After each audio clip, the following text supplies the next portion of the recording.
So module 3, the final part, is organising your own group of peacekeepers. We know that many people who will have now gone through and studied these training courses will want to get out there themselves now. To organise your own group, we've started off by saying that people already lawfully are peacekeepers under our obligations to uphold the peace and with the right of enforcement for others, breaching not only our peace but that of anyone else, affirming that all are equal under the law and no one is above the law. So we're encouraging as many people as possible now to actually go out and become peacekeepers, because we have to stop turning a blind eye. Turning a blind eye and standing up for those who cannot stand up for themselves, failing to do so, is knowingly causing harm. It's important, Mark, that I think the areas that we discussed yesterday is not to put yourself at risk. Once you've decided to become a peacekeeper, don't put yourself at risk. Ensure that what you're doing you're comfortable with, and often the best thing you can do is to actually call for further assistance if you're involved in a situation that you feel may become volatile. Knowledge builds confidence, role models give courage. We know that obviously once people have decided to become a peacekeeper and they've gone through their training, there's nothing better than practical application. So there's many situations that you and I and some of the other more experienced peacekeepers will allow people to join us and watch the way that we conduct ourselves. And so, for instance, like in London, we can use that where people can come together and actually see it, and under our supervision, literally the senior peacekeeper as a mentor, then can ensure the safety of the others as they get to see how they can hold officials to account.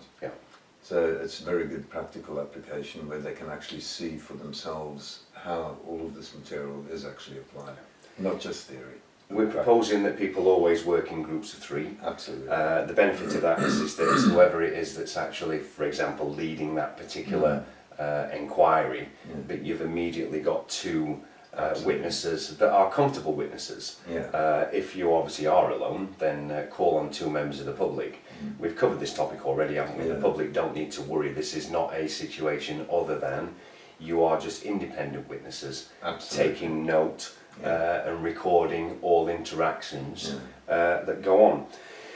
Once obviously we've got the witnesses and there's been a record that's been made, as soon as possible independently without discussion, each must create their individual record of any incidents. We've put here that we often see what we want to see. When discussing, we'll reach a common view which often reflects the most dominant member's view. Once you've gone through the advanced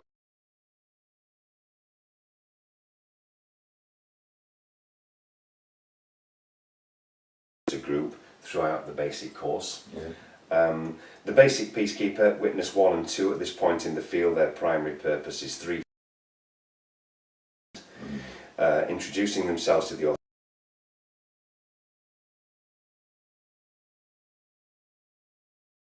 record and support one another as needed. And it's important because the lead peacekeeper, the lead person, and eventually any of the 3 could be interacting with the authorities. But when you're interacting, you tend to get focused, and this is why automatically within the group somebody needs to be creating the video record, really. And that's a great thing, a very simple thing that a newcomer can do without fear of intimidation.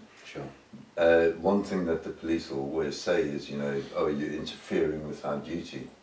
So you can just simply step back and make sure that there's plenty of space, you know, a meter's enough, and you've put yourself into a safe zone where you can still continue to create an independent record.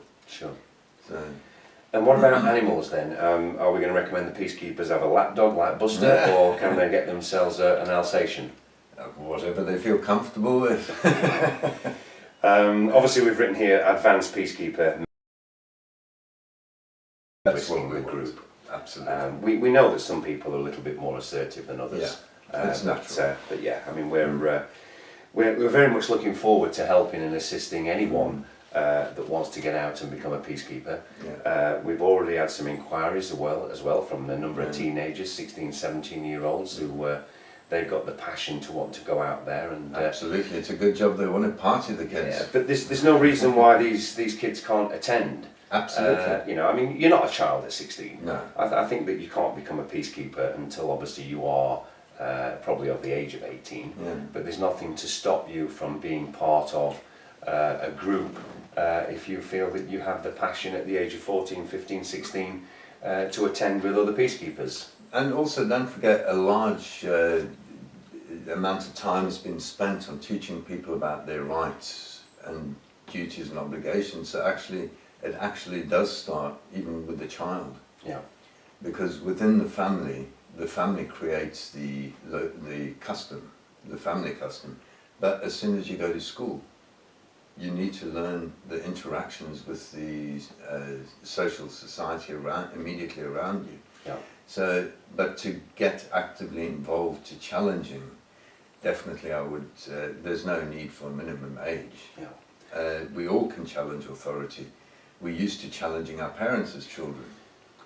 And it's to learn that from a parent-child viewpoint, we tend to have the ego which says, oh, I should know everything.